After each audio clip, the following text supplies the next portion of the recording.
राजगढ़ वासियों नमस्कार, मेरा नाम कृष्णपाल राठौर है। आप म्हारो राजगढ़ का यूट्यूब चैनल देख रहे हैं। जो बगल में शख्सियत है वो कोई नॉर्मल शख्सियत नहीं है। राजगढ़ ज़िले में हम ऐसी शख्सियतों का इंटरव्यू कर रहे हैं जो शिक्षा को बढ़ावा देने के लिए बहुत अच्छा प्रयास कर रहे हैं और इनका अनुभव भी बड़ा है, क्योंकि राजगढ़ ज़िला शिक्षा के पायदान में पूरे मध्य प्रदेश में आखिरी नंबर पर आता है। ये राजगढ़ ज़िले के लोगों के लिए, राजगढ़ ज़िले के नेताओं के लिए, अफसरों के लिए, सबके लिए शर्म की बात होना चाहिए।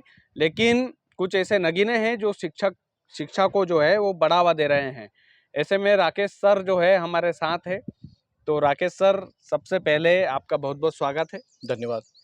राकेश सर जो है करियर कॉन्वेंट स्कूल चलाते हैं और पहली से 8वीं तक का स्कूल इनका है। लेकिन पहली से 8वीं तक का स्कूल है जो है, साल 2 साल नहीं हुआ है सर। पिछले सन 2000 से अभी तक इनका जो प्रयास है वो पहली से 8वीं तक के बच्चों को मजबूत कर रहा है। ये खास बात है। ये खास बात पर हम चर्चा करेंगे। तो राकेश सर, ऐसा क्यों है कि आपका स्कूल अभी तक 8वीं से आगे नहीं बढ़ पाया और राजगढ़ का जो शिक्षा का जो स्तर है वो इतना निचला क्यों है आपकी नज़र में? धन्यवाद कृष्णपाल सर।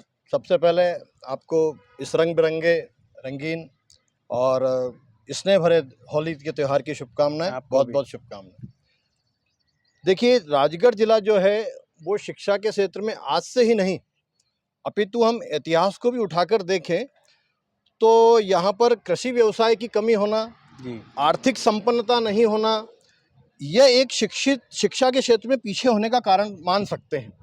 तो इसके कारण यहाँ की बेसिक शिक्षा जो है, जो मूल शिक्षा होती है, जो बच्चे को 3 से लेके 14 वर्ष तक के लिए आवश्यक होती है, वो शिक्षा यहाँ पे पर्याप्त नहीं मिल पाई।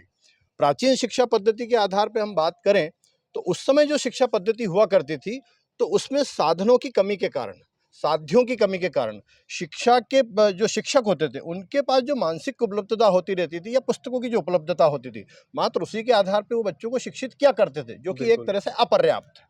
लेकिन आज प्रैक्टिकली तौर पे काफ़ी प्रायोगिक शिक्षाएं दी जा रही हैं, लेकिन अभी भी कई संसाधनों की राजगढ़ जिले में कमी है, जिसके कारण हमारा राजगढ़ जिला मध्य प्रदेश में सबसे शिक्षा के क्षेत्र में सबसे पीछे चल रहा है। बिल्कुल, जो ये हम सभी के लिए दुख का भी कारण है और शर्मिंदगी का कारण भी है। बिल्कुल सर। तो इस शर्मिंदगी को दूर करने के लिए मेरा ही नहीं, अपितु राजगढ़ के हर नागरिक का दायित्व बनता है कि अपने जिले को, अपने क्षेत्र को शिक्षा के क्षेत्र में आगे बढ़ाए।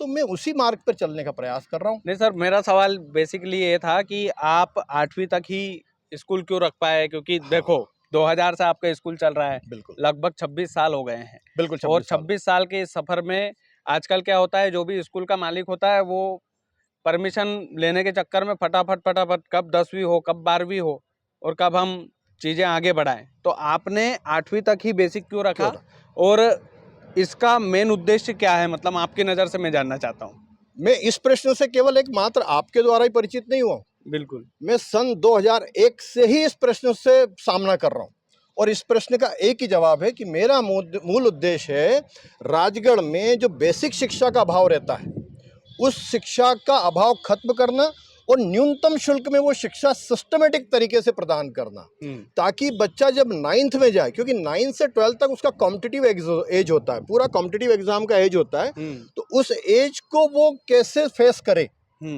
उन प्रतियोगी एग्जामों को वो कैसे फेस करे, उसके लिए अभी से तैयार करना। अब बात यह कि अभी से तैयार मैं नहीं कर रहा हूँ, अन्य संस्थान भी कर रहे हैं, अन्य इंस्टीट्यूशन भी कर रहे हैं, लेकिन कहीं कहीं कहते हैं ना कि फीस अफोर्डनेस प्रॉपर नहीं हो पाती। पेरेंट्स कहीं फीस के कारण, कहीं फैमिली बैकग्राउंड ऐसा होता है कि वो केवल एक इकोनॉमिकली, सोशली या पारिवारिक कंडीशन नहीं बन पाती कि वो बहुत बड़े विद्यालय में बच्चों को प्रवेश दिला सके। तो मैंने एक ऐसा मार्ग चुना जिसमें कि मध्यम वर्गीय या निम्न मध्यम वर्गीय परिवार भी न्यूनतम शुल्क में इस बेसिक शिक्षा को बच्चे को दिला सके। उसके बाद बच्चा क्या होता है, 8वीं के बाद खुद भी निर्णय कर सकता है कि मतलब मुझे ये कि बेस जो है वो क्लियर होना चाहिए। बेस क्लियर होना चाहिए। बेस तो किसी भी चीज का हो, चाहे समाज का, परिवार का, घर का, मकान का, पौधे का, किसी का भी हो, चाहे शिक्षा का। तना मजबूत करना है, पेड़ अपने आप बन जाएगा। आज देश भी अगर स्थापित होगा तो उसका बेस मजबूत करना होगा, तो देश स्थापित होगा। और बेस मजबूत सबसे पहले शिक्षा का करना पड़ेगा, क्योंकि everything is depend on the education. बिल्कुल without 100%। Education you can't prepare your base और बिल्डिंग आल्सो, बिल्कुल कुछ भी नहीं कर सकते। कुछ तो भी नहीं मेरा फोकस बेस पे ही है। तो मैं अपने अभिभावकों को भी ये बोलता हूँ कि आप बेस तैयार कराने के लिए मेरे पास आपका स्वागत है। इसके बाद you are the free. There are many institution in the Rajgarh district and out of Rajgarh district also, बिल्कुल। तो यू कैन गो देयर। नहीं सर, इसमें एक मेरे मन में सवाल था, मेरा पर्सनली सवाल है ये कि जब कोई भी व्यक्ति स्कूल खोलता है, अपनी बिल्डिंग बनाता है या संसाधन बटोरता है, ऐसे में कई बार क्या चीज़ें होती है कि पैसा कमाना उसका मेन उद्देश्य होता है, और प्राइवेट स्कूल में ये चलता है। मैं जितने भी प्राइवेट स्कूल है उन सभी को ब्लेम करता हूँ इस चीज़ के लिए कि भाई आप प्राइवेट स्कूल खोल रहे हो तो एजुकेशन बाद में है, फर्स्ट है मनी। बिल्कुल। तो 2000 से आप चला रहे हैं, 26 साल आपको हो गए हैं, कभी ऐसा लालच नहीं आया मन में कि यार 12वीं तक कर लेते हैं, गुडविल तो बढ़िया हो गई है, बढ़िया पैसा कमाएंगे? देखिए, कहना तो नहीं चाहिए लेकिन फिर भी कहना आवश्यक है। बिल्कुल। कि मैं वर्ग से ब्राह्मण हूँ, शिक्षा देना मेरे कर्मों में है। मेरे दादाजी से लेकर ही शिक्षा विभाग में रहे हैं, पिताजी, दादाजी, बुआ जी, अंकल सब। इवन मेरी वाइफ भी जॉब में गवर्नमेंट टीचर है, मेरी बहू भी गवर्नमेंट टीचर है। तो पहली बात तो शिक्षा ब्लड में है, शिक्षा देना ब्लड में है। दूसरी बात, ईश्वर से इतनी प्रार्थना करते हैं कि मैं भी भूखा ना रहूं और साधु ना भूखा जाए।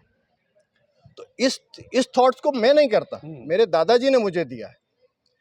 और जब मैंने विद्यालय खोला था, ये मैं आपके संज्ञान में और आपके माध्यम से संज्ञान में डालूं, जब मैंने विद्यालय खोला था तो मेरे पिताजी की ये शर्त थी कि कोई भी व्यक्ति पैसे के अभाव में तुम्हारे यहाँ से शिक्षा ग्रहण करने से वंचित नहीं हो जाए, इस बात का ध्यान रखना बस। अरे वाह! उस चीज को मैं ध्यान में रखते हुए इस निम्न स्तर को ही और इस बेस को ही मैं चला रहा हूँ, और इस निम्न स्तर के फी स्केल को लेकर मैं स्कूल चला रहा हूँ। अच्छा, तो मेरे मन में वो लालच इसलिए नहीं आ रहा क्योंकि मुझे पता है, मैं कॉलेज डायरेक्टर भी रहा हूँ गुना युवा व्यवसायिक का, और वहाँ का मैं HOD भी रहा हूँ फिजिकल एजुकेशन का। तो मैंने देखा है पैसा कैसे आता है शिक्षा के क्षेत्र में। लेकिन वो सर जैसा आता है, अगर वो सही तरीके से नहीं आया तो वो उससे भी बुरी तरीके से जाता है। सर, एक बड़ा दिलेरी वाला सवाल मेरे मन में आया इस जवाब को सुनकर कि 9वीं से लेकर 12वीं तक की जो शिक्षा है, क्या मध्य प्रदेश में इतनी ज़्यादा महंगी है कि आप जैसे काबिल शिक्षक भी उसको बढ़ावा नहीं दे पा रहे हैं, या फिर परमिशंस में दिक्कत आती है? क्या होता है एक्चुअल में?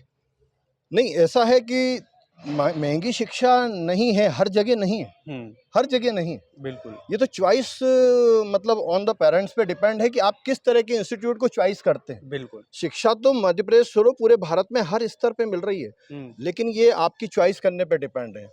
कुछ लोग क्या करते हैं, स्टेटस के कारण बड़े संस्थानों की ओर जाते हैं, जबकि बुक सिलेबस आपका NCERT का है, SCERT का है, सेम सिलेबस है। पर क्या होता है कि स्टेटस जो शो ऑफ करना होता है तो वो बड़े इंस्टीट्यूट की ओर जाते हैं। बड़े इंस्टीट्यूट उसी शिक्षा को पुस्तकों के माध्यम से देते हैं, लेकिन वहाँ के संसाधन भी कुछ अलग होते हैं। ये बात हम मानते हैं। बड़ी बिल्डिंग है, बड़े इंफ्रास्ट्रक्चर है, बड़े प्रैक्टिकलों के संसाधन है, तो वो उस चीज का पैसा तो लेंगे आपसे, क्योंकि वो प्राइवेट है। आप समझ रहे हैं, प्राइवेट मतलब प्राइवेट। इवन स्कूल तो कई जगह प्राइवेट होने के बावजूद भी जो छोटे स्तर के स्कूल होते हैं वो तो बहुत सारी जगह कॉपरेट करते हैं, बहुत सारी जगह। वो छोटे छोटे स्टेशनरी चार्जेस नहीं लेते, वो छोटे छोटे चार्जेस नहीं लेते, छोटी छोटी पिकनिकों के वार्षिक उत्सवों की शुल्क नहीं लेते, जबकि बड़े इंस्टीट्यूट शायद लेते होंगे। बिल्कुल लेते हैं। तो वो स्टेटस के कारण पेरेंट वहां जाके ज्यादा फीस देता है। तो मैं ये नहीं मान सकता कि ज्यादा फीस लेना केवल एक इंस्टीट्यूट की गलती होगी, वो पेरेंट की चॉइस भी होती है। तो यार हमारा जो बच्चा है वो बड़ी सी बिल्डिंग में जाए, जाए और बड़ी सी गाड़ी में लग्जरी चेयर में बैठे, तो वो एक पेरेंट्स की चॉइस के कारण ये सारी चीजें हैं। देखिए, एक इंस्टीट्यूट ऐसा भी होता है जिसमें आप नर्सरी से लेके 8वीं तक 5 लाख रुपए खर्च करके बच्चे को 8वीं में जाके ABCD 1 2 3 कर्सू राइटिंग, अनाराम और टेबल, त्रिकोण, चतुर्कोण और कोणों की जानकारी, यही सब सिखा पाते हैं, और अच्छी हैंड राइटिंग। और यही सब चीजें एक वो विद्यालय भी दे सकता है जो 11 साल में मात्र आपसे 1-1.5 लाख रुपए लेगा। बिल्कुल, सीखना ये सालों में। हाँ, तो नर्सरी से 8वीं तक 11 साल होते हैं। बिल्कुल।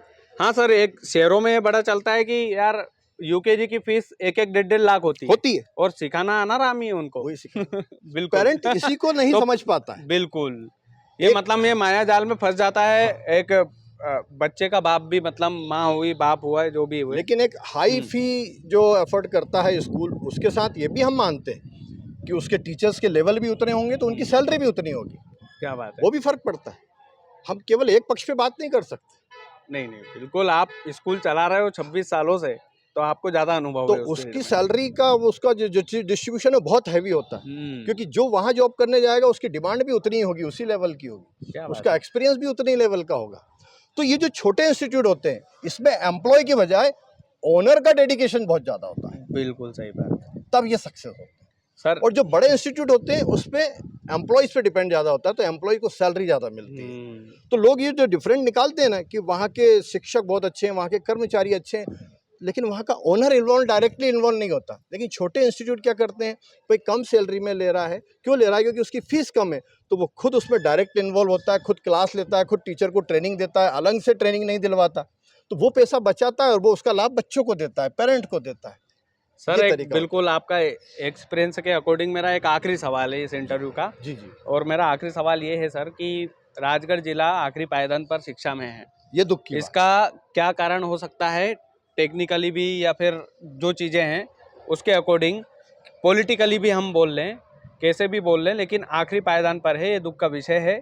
लेकिन इससे कैसे उभरा जा सकता है, किस तरीके से हम हमारे राजगढ़ ज़िले को क्योंकि हमारे राजगढ़ ज़िले के लोग ना, मतलब मेरे खुद के दोस्त हैं यार, इस उम्र में रैपिडो चला रहा है, कोई जोमेटो चला रहा है, कोई स्विगी चला रहा है, और उसके 10-12 हज़ार रुपये निकल जाए, वो अपने बाप के ऊपर बोझ ना बने, इस चक्कर में वो हीरो होंडा की या प्लेटिना की बाइक लेकर के निकलता है और दिन भर कमाई करता है, और फिर वो पढ़ाई को भूल चुका है। तो कैसे उस चीज़ से उभरा जा सकता है और किस तरीके से उस शिक्षा को और भी मजबूत बनाया जा सकता है राजगढ़ जिले के भीतर? देखिए, मैं एक बहुत चीज़ें अपने देश में चल रही हैं और बहुत सारी योजनाएं चल रही हैं। एक ये अभिभावक की सबसे बड़ी गलतफहमी हो गई है, या कह लो कि वो अपने परिवार को स्वयं नीचे की ओर ले जा रहे हैं कि वो हर चीज़ सरकार से अपेक्षित करने लग गया है। आपने देखा होगा, खाना पीना दाना और अब शिक्षा भी, वो चाहता है कि सरकार ही पढ़ाए, लेकिन वास्तव में दायित्व किसका है? पेरेंट्स का है, बिल्कुल अभिभावक का है, बनता है। तो आप चॉइस करो ना कि मेरे बच्चे को कैसी शिक्षा देनी है, किस स्तर पर ले जाना है। आपने क्या करा कि गवर्नमेंट के ऊपर सब कुछ छोड़ दिया। तो सबसे पहली चीज तो गवर्नमेंट की जो योजनाओं के जो दुरुपयोग हो रहे हैं, चाहे वो परिवार हो, समाज हो, व्यक्ति हो, कोई भी, उनको बंद करें। तब अब आपने कर्मशील तो बना नहीं रहे हो, इंसान क्या हो रहा है, उन योजनाओं के चक्कर में कर्मशील नहीं हो पा रहा है, डिपेंड हो जाता है पूरी तरीके से। कर्मशील नहीं हो पा रहा है तो वो कर्म का, वर्क का सिलेक्शन नहीं कर पा रहा है कि मुझे कौन सा वर्क करना है। अब वर्क का सिलेक्शन इसलिए नहीं कर पा रहा है क्योंकि वो शिक्षित नहीं हो पा रहा है, और शिक्षित नहीं हो पा रहा है तो सिलेक्शन ऑफ वर्क नहीं कर पा रहा है। अब पेरेंट को ये नहीं पता कि मेरे बच्चे को इंजीनियर बनाना है, डॉक्टर बनाना है, ड्राइवर बनाना है, पायलट बनाना है, कि क्या बनाना है। जब वो यही डिसाइड नहीं कर पाएगा तो बच्चे को पढ़ाएगा कैसे? क्या बात तो हम हर चीज के लिए सरकार को दोषी कैसे मान सकते हैं? सरकार उन व्यक्तियों के लिए योजनाएं दे सकती है जो कैपेबल नहीं है, जिनके पास क्षमताएं कम हैं, जो आर्थिक आधार पे कमजोर है, उनको सरकार अपनी योजनाएं दे। लेकिन उसके लिए भी एक बॉन्डिंग होना चाहिए कि मैं इतने स्तर तक सरकार इनको लाभान्वित करेगी, शिक्षा ग्रहण करने के लिए लाभान्वित करेगी, आर्थिक स्तर पर डिसाइड होना चाहिए, बिल्कुल, है ना। और उसके बाद बच्चा कैपेबल हो जाएगा तो उसको स्कॉलरशिप के माध्यम से अच्छे इंस्टीट्यूट में पहुंचाएगी। क्या बात है। कोई जरूरी नहीं है कि सरकार सीधा परिवार को लाभ दे, लेकिन आजकल का जो परिवार है, जो हमारी सामाजिक सोच बनती जा रही, वो क्या चल रही है कि बच्चे की किताब का पैसा आता है, पेरेंट निकाल ले जाता है, बच्चे के अनाज का पैसा आता है, पेरेंट निकाल ले जाता है, बच्चे की साइकिल का पैसा आता है, पेरेंट निकाल ले जाता है, बच्चा इन तीनों के बिना स्कूल आता है। क्या बात है सर, उसको तीनों चीज बिल्कुल प्रैक्टिकल है, मतलब बात बिल्कुल आपके अनुभव की है। तो ये चीज बहुत मायने रखती है कि जो चीज बच्चे को देना है वो बच्चे को ही मिलना चाहिए, जो चीज पेरेंट को देना है वो पेरेंट को ही मिलना चाहिए। ये डिसाइड होना चाहिए। आपने हर चीज पेरेंट के अकाउंट में कर दी है तो पेरेंट लाभ ले रहा है 100%। और पेरेंट कौन? पालक, अभिभावक, पिता या माता। अब हम कहते हैं नारी का सम्मान, लेकिन आज भी भारत पुरुष प्रधान में चलता है, घरों में, छोटे परिवारों में पुरुष प्रधान है, तो पुरुष ना तो महिला को पैसे देता है ना बच्चों को देता है, उनके अपने व्यक्तिगत शौक उससे पूरे कर लेता है, और बच्चे वंचित रह जाते हैं तो शिक्षा ग्रहण नहीं कर पाते। मैं तो नहीं कहता कि सरकारी स्कूलों में अच्छी शिक्षा नहीं मिलती, मैं मानता ही नहीं हूँ, क्योंकि मेरे घर के खुद के लोग सरकारी शिक्षा के वो पढ़ाते हैं और अपनी जेब से व्यवस्था करके पढ़ाते हैं। आपको कभी विश्वास नहीं हो तो जाके देखिएगा, मैं बताऊंगा। सर हम खुद सरकारी स्कूल से निकले, मैं खुद गवर्नमेंट स्कूल का पढ़ा हुआ, मेरे पिताजी गवर्नमेंट टीचर रहे, तो मैं नहीं मानता कि सरकार अच्छी शिक्षा नहीं दे रही होगी।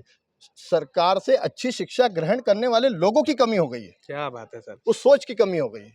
बस ये बात है। राकेश सर, दिल खुश हो गया इंटरव्यू करके। Thank you. और बहुत कम इंटरव्यू ऐसे होते हैं जिसमें मैं बहुत डेडिकेशन के साथ और बहुत उत्साह के साथ मैं बातचीत करता हूं, और उसमें से आप एक व्यक्तित्व के ऐसे धनी हो कि वाकई में मज़ा आया बात करके एजुकेशन के ऊपर। आपसे मिलकर खुशी हुई, नहीं, बहुत बहुत बहुत अच्छा बहुत लगा कि धन्यवाद। आपने इस क्षेत्र के लिए एक चयन करा नहीं और आगे अच्छे आपसे चीजें देंगे नहीं, जो बिल्कुल मुझसे बन पाता था, मैंने आपकी नहीं मदद नहीं करी। सर, थैंक यू धन्यवाद। So much. इस थैंक स्पेशल शो को आपने जो है वो यूँ मानिए कि उजाला दिया है एक तरीके से। और राकेश सर जैसे जो व्यक्ति हैं, वो प्राइवेट स्कूल भले ही चला रहे हैं, लेकिन वो बढ़ा भी सकते थे, वो चीज़ें और भी गहरी कर सकते थे, क्योंकि धन बल का ज़माना है। और ऐसे में हर आदमी चाहता है कि भाई हम अच्छे, जितना ज़्यादा पैसा लेना है लो, जितना ज़्यादा लूट पाट करनी है प्राइवेटाइजेशन के नाम पे वो करो। लेकिन इन्होंने 26 साल से एक संकल्प लिया कि भाई 8वीं तक ही मेरे स्कूल में बच्चा पढ़ेगा, और इसका कारण भी राकेश सर ने बताया है। बाकी ऐसी शख्सियतों का इंटरव्यू जो है हम लगातार करते रहेंगे हमारे चैनल पर, जो शिक्षा को बढ़ावा दे रहे हैं। और राजगढ़ ज़िले में शिक्षित लोगों की कमी है, कमी का भी कारण इन्होंने बताया है कि लाभ कौन लूट रहा है भैया, जितने पालक है वो लूट रहे हैं, जो मम्मी पापा है वही उसका फ़ायदा उठा रहे हैं। तो बच्चा क्या पढ़ेगा फिर, बच्चा फिर चलाएगा रैपिडो, जोमेटो और ये सब चीज़ें। तो आप लोग को भी सुधरने की आवश्यकता है। गवर्नमेंट के ऊपर हम पूरी तरीके से निर्धारित नहीं हो सकते। बाकी आप लोग वीडियो को ज़्यादा से ज़्यादा शेयर कीजिएगा। चैनल यदि आपने सब्सक्राइब नहीं किया तो प्लीज़ कर लीजिएगा। बहुत बहुत धन्यवाद। धन्यवाद।